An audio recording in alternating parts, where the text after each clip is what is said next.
We live in a time in which everything we stand for is under attack. Our individual freedom is under attack.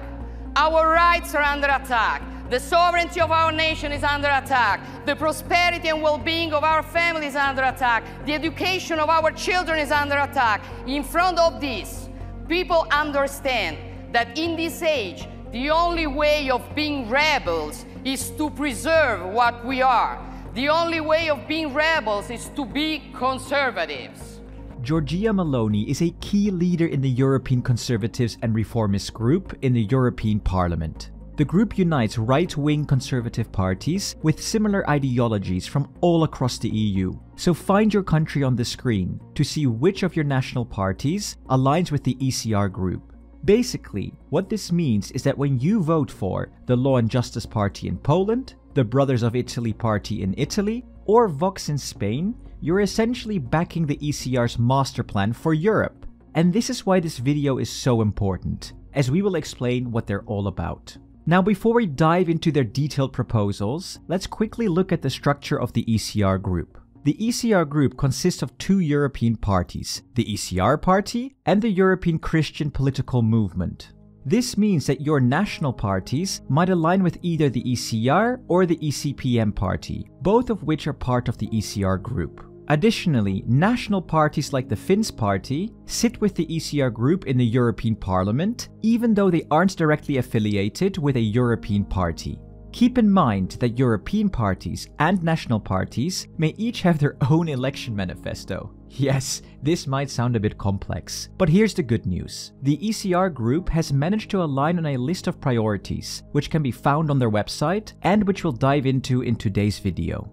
As with all of these videos, we are focusing on 6 areas, starting with defense. The ECR is strongly pro-Ukraine, advocating for increased aid like weapons, ammunition, and financial support, along with tougher sanctions on Russia. They believe in providing aid until the occupiers are defeated, and extending help to others facing oppression, such as the people of Belarus. Negli ultimi 5 anni in quest'Aula abbiamo parlato molto di più di monopattini elettrici e farfalle che di geopolitica e di difesa militare.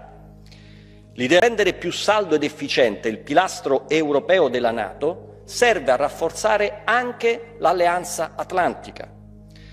Per favore, non scandalizziamoci quando Trump viene a svegliarci dal nostro sogno verde.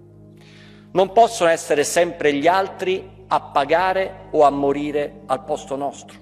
They emphasize NATO as the primary security actor, pushing for stronger EU-NATO cooperation by boosting defense budgets, advancing technologies, and training forces. They do maintain that defense and military preparedness should remain with the member states and are very skeptical of an EU defense or army. However, there is some internal disconnect in the group, with the co-president from Meloni's Brothers of Italy bringing the idea of an EU army right back onto the agenda. Nonetheless, the ECR is united in pushing for more EU collaboration in research, development, and joint procurement of defense products. Lastly, the ECR also prioritizes fighting organized crime and terrorism. Next up is one of the hottest topics in Europe, migration. The ECR has some of the toughest migration proposals. They advocate comprehensive border security across all EU entry points, air, land, and sea, funded by all member states. They support reinforcing agencies like Frontex and Europol, and conduct joint naval missions to block migrant departures from Northern Africa. They're firmly against redistributing migrants across the EU without the receiving country's consent, and want to increase the return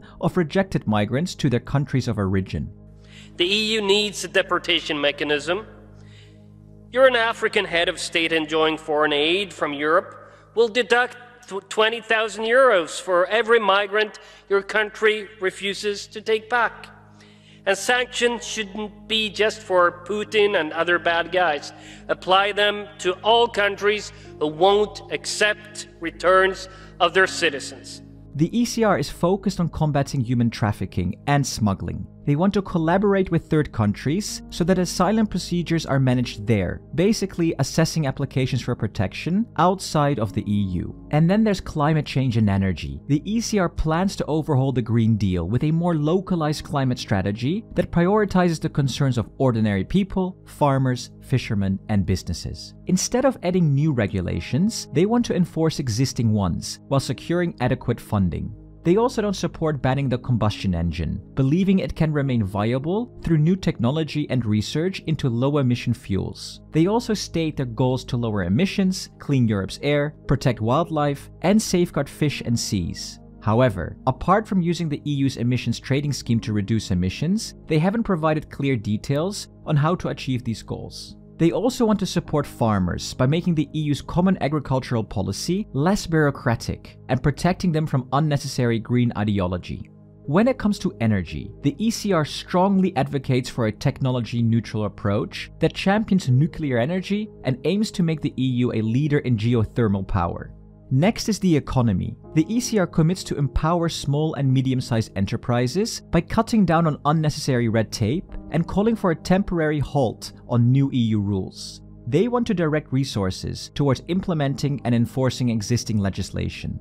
They want to modernize the EU's digital landscape to spur innovation and investment in technologies like AI, 5 and 6G, and quantum computing. Again, it's a bit unclear how they want to do this, but one thing is clear, and that is that member states should keep their fiscal autonomy and that the EU should not interfere in tax issues. The ECR also seeks to boost EU growth by emphasizing rule-based free trade. They aim to prioritize de-risking and take a firm stance in their relationship with China.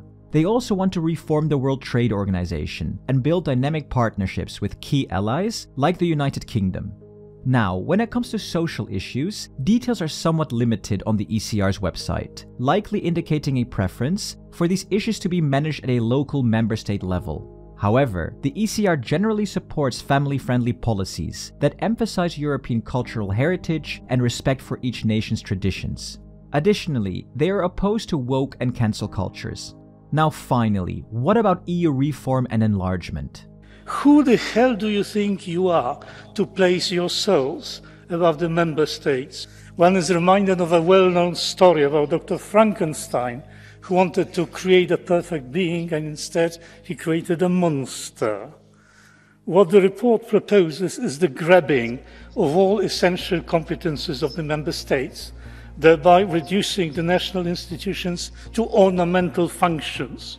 So yes, that's a very clear no when it comes to EU reform that would increase Brussels' power. That basically means no to removing member states' veto power, no to empowering the EU Parliament, no to the EU Commission becoming something similar to a member state government. The ECR say they are dedicated to protecting Europe's traditions, freedoms and values, and want the EU to do less but better. The ECR proposes unnecessary centralization of power in Brussels, preferring decisions made closer to the people in the member states. And that's an overview of the ECR's plans. Craving more detail? Then dive into the manifesto linked below for a full rundown. It is also worth noting that the ECR does not have a lead candidate, as they formally rejected the Spitzenkandidat system as illegitimate due to its lack of basis in the EU treaties. However, an ECR insider revealed that internal disagreements on appointing a candidate, alongside strong opposition from Poland's Law and Justice Party, influenced this decision. We are so excited to bring you a series of 7 videos in total, each dedicated to a different political group in the European Parliament. These videos are designed to equip you with the knowledge that you need to vote confidently. For instance, you can start by exploring the EPP here, or delve into Renew Europe here. Thank you for our contributors for helping us with this video, and please subscribe to our channel now to stay updated as we release more EU election content. And if you're passionate about helping us spread knowledge on the EU, think about joining our Patreon community. Until next time.